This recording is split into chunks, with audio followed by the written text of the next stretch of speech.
Recently, you obviously debated Ezra Klein on the Majority Report. That debate got surprisingly spicy. He got pretty triggered at one point. I think accused you of like I forget what it was, lazy. Anyone would be triggered, okay? Anyone would be triggered at Sam Seder pretending that he knows anything about building housing, okay?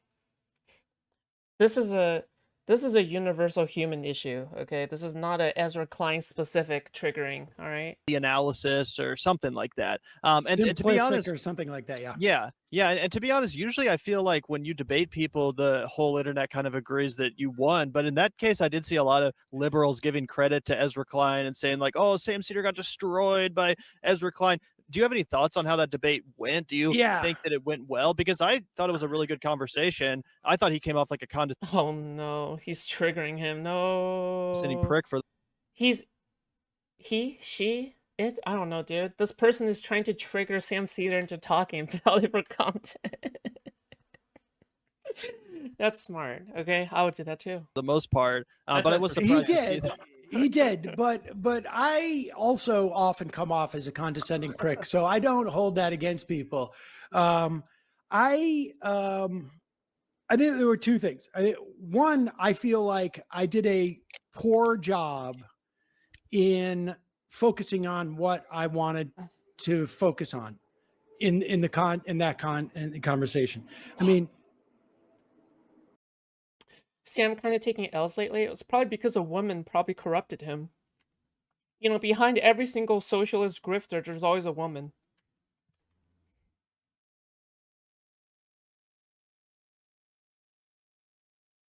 That's a joke.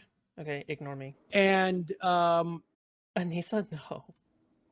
you know, in fairness to me, I will just say he had been on a circuit talking about that book. He had been, he had seen all the criticisms, and he knew, sort of what I was going for, which was like, I am not in a position to argue housing policy in San Francisco. I don't even think I am in a position to argue particularly well housing policy in New York City. And every time I wanted to broaden it out to where they have presented the abundance agenda as a internecine fight within the Democratic Party, as something to answer the anti-oligarchy thing, he would shift. And I wasn't particularly good and adept at making him stay in the lane that I wanted him to stay in, because at the end of the day, like, I don't know, and I don't think he does either. It's just that he had, he spent time with the material and he wrote the book. I don't think there is a simple answer for why San Francisco housing is tough to build. I don't think that there is. I think there's a lot more complicated, and after the debate, I got tons of emails from people like, I worked on the high-speed rail project, and the problem was actually not what he said, but it was this. And there was a great piece by Sam Adler-Bell the other day where it's like, he interviewed the guy from the Biden administration, and the problem with the IRA was a statute passed in the 40s or 50s, where businessmen were afraid of the New Deal, giving too much power to the government. I mean, I haven't spent enough time researching this stuff. But what I do know is that as a political matter, in terms of a message, because part of the whole argument about the abundance agenda is that it's a message to give, and it's a changing culture that is going to inspire. What is Sam talking about? He's actually pretty incoherent these days. I'm not gonna lie. All right. Like, he's using a lot of lead-on sentences. He's using a lot of improper grammar, right? I think one of the most important parts of public speaking is you have to not sound like a World War II veteran, okay? Just think of whatever the opposite of a World War II veteran is whenever they talk about, you know, the war, all right? Or the opposite of a Vietnam War veteran, all right? Whenever they talk about it. And just do the opposite of that, okay? I promise people will listen to you more when you use proper grammar in the commentary that you make. See? That was a proper sentence, okay? Subject, verb, everything, all right?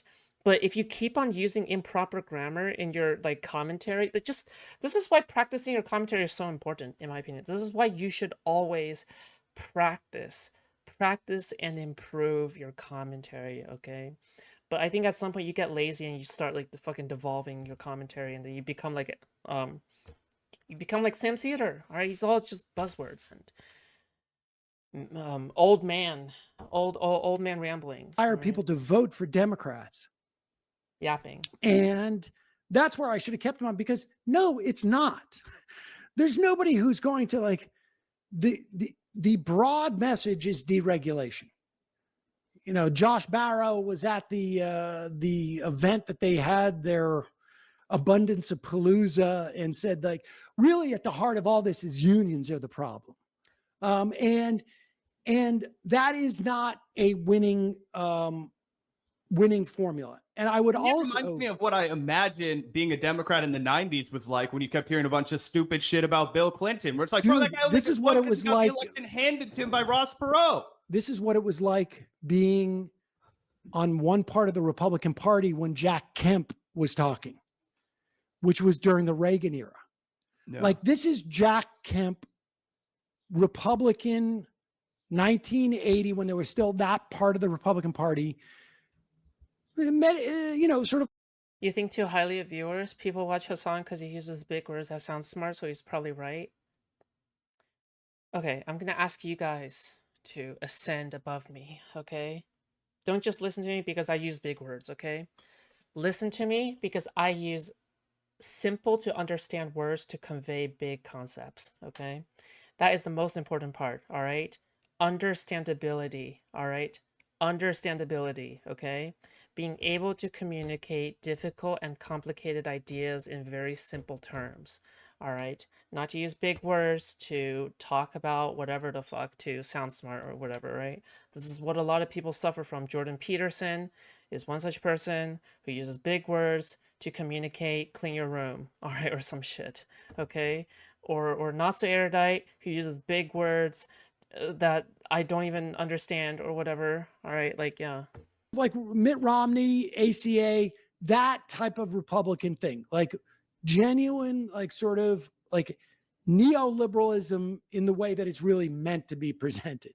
Yeah. And the other element of this that I tried to get across that I don't think I did a terribly good job about it either, was that it's fundamentally anti-democratic. It is their definition of the groups is really in many ways like like the same response. You know what else is anti-democratic? Not building enough housing for people to the point where everybody suffers because of it and our democracy begins to crumble. That's probably also anti-democratic.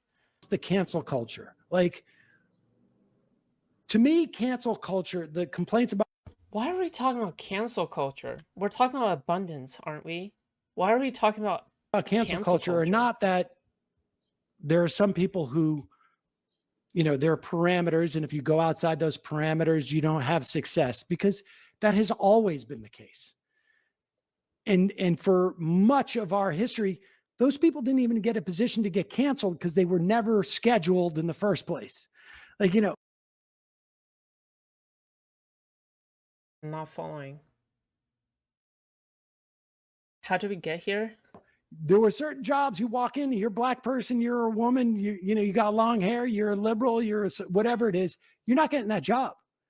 And there's no canceling because you're never going to get it. Yeah. And cancel culture just became like when there was a broader palette of people, essentially, who could decide who was going to succeed in society. And people had to conform to that. their abundance idea that like the groups, and he was very evasive about a lot of this. And I think they have to be, because when they're explicit about it, it's problematic. Like this Josh Barro thing, the best thing that happened to Josh Barro and the abundance movement is Elon Musk and Donald Trump. Abundance. Okay, wait, hold on. I thought abundance movement is abundance even a movement? Like, what the fuck are we talking about? What does he mean by abundance movement? Abundance is an emerging political. Oh, it is a political ideology and identity from we can increase the availability of housing, transportation, and clean energy. Oh, okay. Why is housing so unaffordable? Blah, blah, blah. Pioneers have become a breakthrough.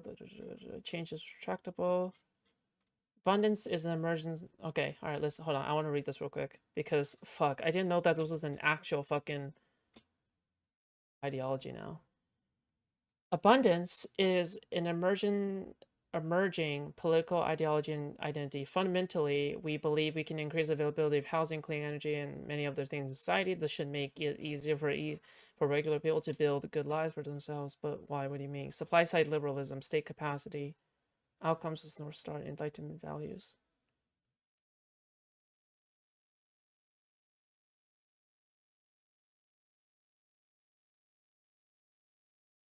Okay.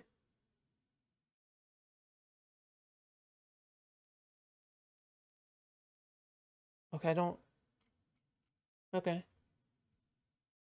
I mean, this is certainly the first time I've heard of it as a actual thing. Because otherwise, we'd all be focusing. This conversation would be about how Josh Barro is saying at the root of every problem in New York City is the union. And they can't say this stuff out loud. Because if they do, they're going to piss off too much of the Democratic Party. You can't say, I have a problem with the groups, and the groups you're talking about are environmentalists, civil rights groups, the woke radical left. Yeah, but across the board. No, I'm kidding. It's like, well, no, but honestly, that's what they're saying. And, they're saying like, all Ezra Klein is saying is that don't let regulations be the death of new housing. That's all he's saying. He's saying it's better to have something flawed than nothing at all when it comes to abundance. Right? That's all Ezra Klein is saying. Nothing more, nothing less, right? From what I get from the debate. Okay? Because Sam Seder was arguing about how you have housing built near highways or near places where there's bad air pollution, right? So we should not build housing whatsoever because we don't want homeless people to get lung problems. Well, do you know what else is unhealthy for homeless people? Being homeless, right? You need to have something flawed before you have something that ultimately could envision the ideal thing that you want, right? You need abundance before redistribution, which is what Ezra Klein argues for. Like, I'm 100% sure, like, Ezra Klein is not anti-improvement, right? Because what Sam Seder is implying is that Ezra Klein is anti-improvement. He doesn't want improvement, okay? Philosophically speaking, all right? Like, you just want to give homeless people bad houses and that's it. That's not true. I'm sure Ezra Klein wants homeless people to have better and better houses over time, eventually, right? I don't think he's anti-improvement, okay? Yeah, he just thinks that regulations prevent progress from happening in the first place. And that is the ultimate flaw of abundance, okay? Of overwhelming wealth, yet not enough stuff is happening, right? Why all these other countries is making so much progress in building new houses and housing people. Meanwhile, we are falling so far behind in terms of providing for people, right? Just because we have too many laws going on. I mean, at this point, yeah, it is a little bit more authoritarianism, but I support it. this is a great example. This is a great example of saying, like, yeah, I actually think authoritarianism to some degree is actually pretty good. requirement that we have air filters, high-grade air filters for public housing. Foodshops, why do you always have the most base takes? I listen to Destiny, and that's it. Every single time Destiny opens his mouth, I just go like, yes, he's spitting. Okay, how do I phrase this in a different alternate way? All right, so it sounds like I'm the one that's making these takes. All right, that's how I get my opinions. Okay. That we have near highways. Did I say that just to trigger Loki? Yes, I said that just to trigger Loki. Okay. Loki, please take the bait. Please take the bait. Please take the bait. Please take the bait. Please take the bait. Maybe we should get rid of that. It's funny. It's funny. Okay. And oh yeah, they're gassing up build... Texas. That one idiot that's not Ezra Klein, the other guy, his lackey. He was out there talking about, oh, we should, you know why they build a lot more housing in Houston? It's because it's in fucking Texas and think it's a rundown after 10 years. And it's not just that. Power goes out. Much of their fucking housing was built in floodplains. And it may not make a difference for the first 10 years but at one point, all that fucking housing is going to get wiped out. Now, maybe you make a calculation. We're going to risk it. At one point, 10 years, 20, 30 years down the road, it's all going to get wiped out. But it's in floodplains because they don't have those regulations. And maybe you make the calculation, look, we're going to be able to build this housing. It's just that the kids are going to have a 50% asthma rate. And that's the decision that we as a community decide to make.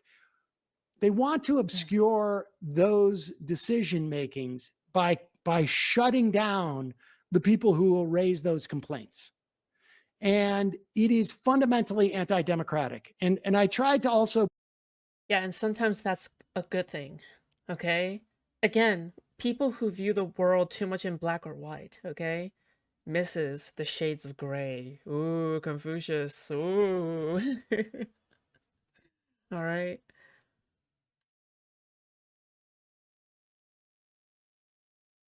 Yeah.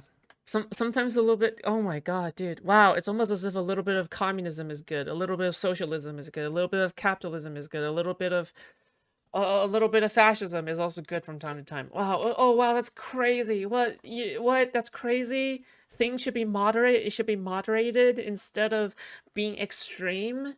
Oh wow. Oh wow. Mind blown. Oh. Bring up the... Yeah, like one commenter guy says, it's a slow blade that builds the housing. Okay. It's the slow abundance that pierces the housing projects. You know, uses the Shapiro thing in rebuilding I-95, that bridge that fell. And Shapiro basically, state of emergency, froze all environmental and labor and all these other things. And my argument is, yes, it's an emergency. And Shapiro was able to do that because all of the constituencies basically said, agreed, this is an emergency. We need this bridge built. Too many of our union workers drive across that bridge to get to work.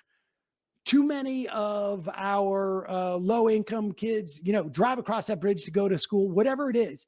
The community agreed on the notion of it's an emergency, and so we're willing to suspend these things. You can't do that in a time of non-emergency without being fundamentally anti-democratic. And then let me just say, in terms of the book. So what? Just do it. Fuck the environmental agencies. Right? Too. Sometimes a little racism is good.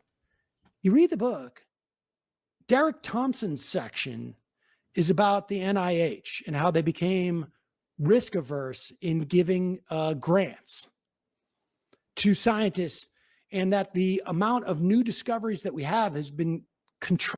Shut the fuck up, Sam. I bet you live in Newport Beach or Riverside. Honestly, look at Sam. Look at Sam. He lives in a nice house. Right? Look at him. He has like a big bookshelf full of stuff on it, right? That looks like his diploma, right? Like, look at him. Dude, oh my, wow. Wow, you can say all this. You can say all this. Living in a house. Really? Must be a really comfortable position for you, huh? To be housed, right? You don't want homeless people to have housing? Okay. All right. Because you're comfortable? Because you're living all snugly and comfortably like the rest of these people here? Champagne socialists. Nice. Hey, so I've read Abundance. Let me just say, Sam here is either incredibly stupid or outright malevolent. No one in Abundance is arguing to give people asthma. They're arguing for incrementalism. That's what I predicted, okay? I mean, I haven't read... I still have yet to read Abundance, okay? But from what I've heard about it, it's all about incrementalism. Taking cons as you go, so then you can remove the cons later on. Not letting... Again... All right, I'm just taking this from Destiny. Not letting perfect be an enemy of progress, okay? Not letting perfect be an enemy of progress, all right? So, yeah, taking as you go, all right? Not this, like, fucking, we gotta have none of it or have it all, all right? Retarded, obviously. But, bro, if we don't have homeless people, how else are we gonna motivate poor people to work?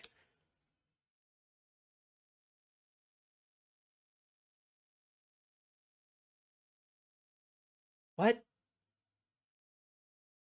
Do you think that house people might not want to work versus there are house people who also want to work? I feel like whether or not somebody is homeless is not really entirely it's not entirely indicative of it. I can tell if you're being serious or not. Attracting because the federal government grants to the NIH have required more scrutiny, and the NIH is, and down, upstream is Congress issuing money to the NIH, and then the NIH being sort of like more scrutinizing different things. Oh, that's sarcastic. He cited there were Democratic lawmakers. There definitely were, but there was also Republicans going, essentially going, in the 80s and the 90s and maybe even the aughts. Why are we spending $1 million on analyzing the poop of owls? Where's our money going to? And he says, just like the government got too scrutinizing in issuing these grants, so too does the government get too over-regulated in building. And it's like, are you fucking kidding me?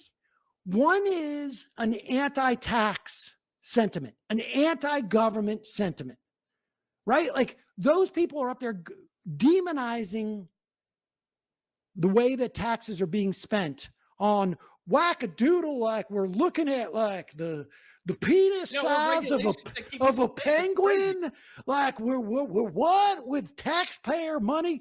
This is a fundamentally anti-governmental, anti-tax movement that definitely involves some conservative Democrats, but also is a Republican movement. And to say that that is analogous to environmental groups and civil justice groups saying like, hey, this housing, like, you can't do this. You can't put that power plant in this low-income Black neighborhood because what the fuck? We're going to get asthma. To say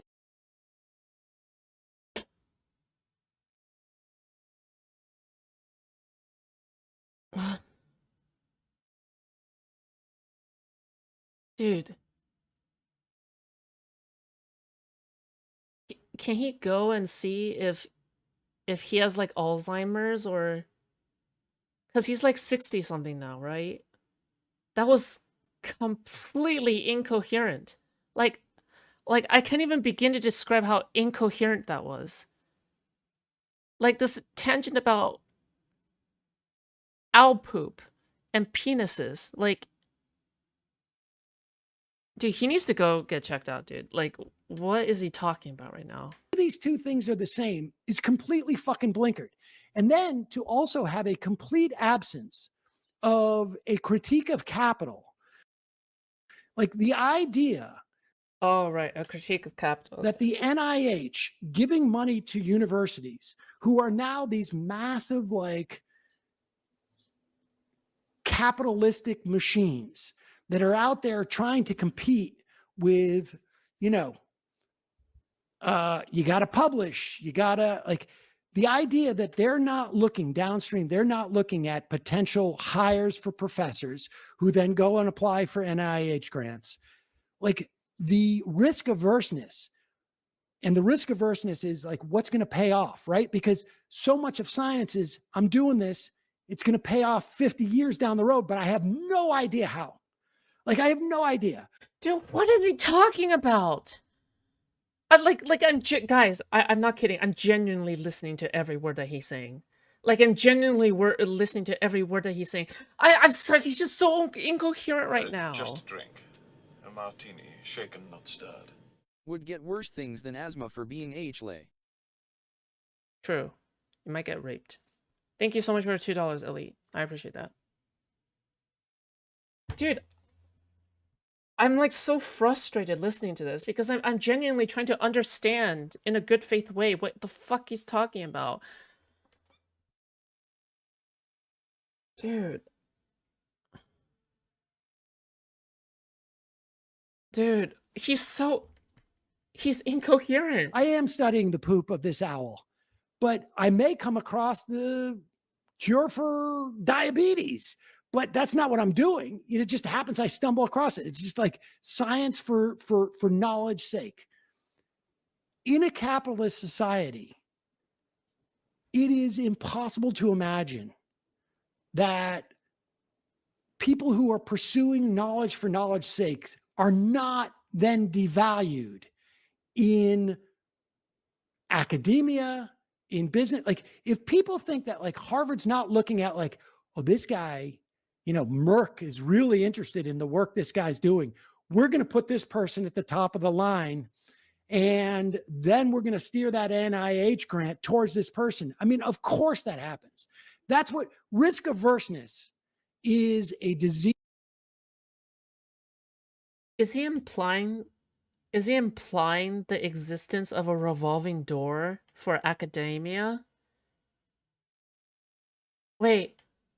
I mean, even if you're talking about this, what does this have to do with abundance? I'm just so confused. What is this weird, like, academia conspiracy angle that he's going with? What the fuck? Of corporate capitalism.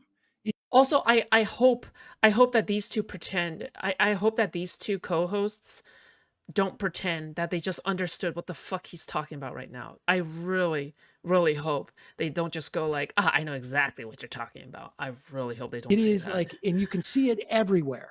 And the idea that Thompson doesn't even like consider that aspect of it. The whole fucking thing was just shoehorned in. It's such a fucking farce. And that's why, I got piled on Twitter by an account that has 1,000 followers. And the clip they used got like 4-5 million views. Now, that's quite a fucking algorithm. I can tell you that right now. It is quite a fucking algorithm. They are pushing this shit and they are focusing on Ezra as part of that book. The rest of the book is fucking garbage. And it is completely like, look at every.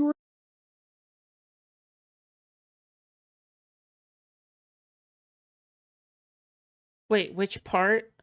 And number 2, what clip? What exactly are we talking about here? What, like, specify some details? I'm just so confused. I'm so confused. Review. Nobody even talks about What? Thompson's. He did at least a third of the fucking book. I challenge you to find a fucking review that even mentions it.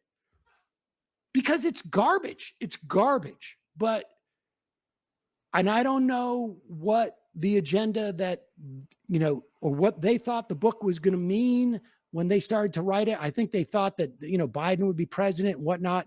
but it has clearly been sort of like astroturfed. I don't know what else to say. Like, you got over Wait, is he implying? Hold the fuck on. Is he implying that there is secretly astroturfing going on to support Ezra Klein? Like, I'm sorry, is he implying that Ezra Klein is complicit in setting up, like, fake accounts and bots in order to make him look good in that debate? Is this what he is implying?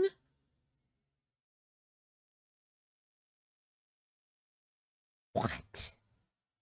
What? Have you lost your goddamn mind? $120 million that is dedicated by the OpenAI philanthropy to the abundance agenda. Oh my god, he is! He is implying it. What? What?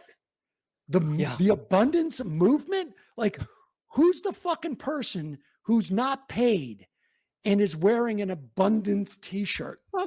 Like, honestly. Every person of the abundance movement is paid off by big corpo donos and OpenAI. That's why I'm hoping that this doesn't really catch on, when it comes time for a 2028 primary, when it comes time for the left to really go to war with these corporatists. I'm hoping that this is something that, like, New York Times op-ed readers are concerned about, but your average person doesn't really give a shit, right? They're not hopping on board the abundance train. And I hope that, honestly, the real progressives in the race, say an AOC run, someone like that, I really hope, Sam, they have that analysis, the exact analysis that you just gave, that this is fucking bullshit, that it's a psyop.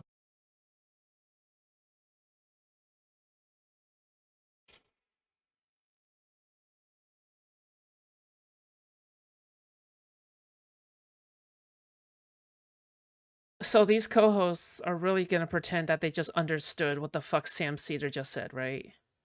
Like, are they really going to understand, gonna pretend that they actually understood what the fuck he just said?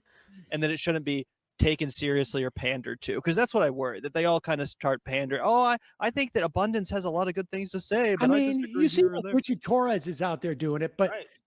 I think, and it's really just a way for them to invite money. The everything the abundance agenda calls for in terms of housing, Zoran is promoting. And so you would think that they would be behind Zoran, and they're not. I mean, the reason why this is going to fall apart is that they cannot be honest about their agenda. They can't be. They can't. Not in the Democratic Party, and probably not in the Republican Party. And their agenda is. The fuck is abundance? It's a movement. Vaguely. I don't know, dude. It's just fundamentally corporatist. So they will hide from it. Like Richie Torres, he's like, I don't blame the groups. I blame the politicians. The politicians have to have more backbone. Okay. Good luck with that. I mean, this is all like they are now in like an ALEC zone. Do you remember ALEC, the American Legislative Executive Council? They would create model legislation and then invite lawmakers from across the country to get together, and they would give them this legislation. And so you see this legislation like introduced in the Wisconsin State House and then in the North Carolina State House. I mean, this is what they did with the right to work legislation. Oh, it's called the Abundance Movement because it's Ezra Klein that started it. So it's not started by other people. It's because Ezra Klein is the one that wrote the book that started the movement. Holy shit. I didn't know that it was that influential at this point. I thought it was just a book that he wrote. Okay. If you guys aren't familiar, you should check this So I guess the entire philosophy is based off of his book. This organization out because they did a lot of damage during the teens. Were you kidding? Or is Destiny actually wearing the skin of the Abundance Movement? Destiny just supports Ezra Klein. He's a really big fan of Ezra Klein. That's it. don't know if they're around as much. I can see it functioning in Oh, that David. way. But like, at the end of the day, like I'm okay with, I don't love regulations because they're regulations. I like regulations that help people. And so if there are regulations that But they don't help people. are bad, okay. So he is? What? If I'm a fan of somebody, that doesn't mean I'm like wearing the skin of them, unless you're like calling me a skinwalker or something. The idea that this is going to take off as some type of a movement is just absurd. It's just it's absurd, but it will be like the DLC and so-called blue dogs. It's progressives are at an ebb now relative to where we were for like 5 or 6 years, in the teens. Yeah. And I just think it's, and again, this could be aspirational. I think it's inevitable that it's going to be No, Destiny has been a fan of Ezra Klein before Abundance even came out. ascended again. I just think that like there needs to be, I mean, sadly on the left and the Democrats need to have a politician that they love. But a guy like Mamdani, like what a great spokesperson for progressive politics. And if he can win with this, The the concept is made by Ezra Klein. Ezra Klein is the person who made the concept in the first place. if he can win with this, it's going to be a template for not, purple districts, but blue districts. And, we should have all the blue districts. We should have people like this, Okay, this was just a big waste of my time. Dude, oh my,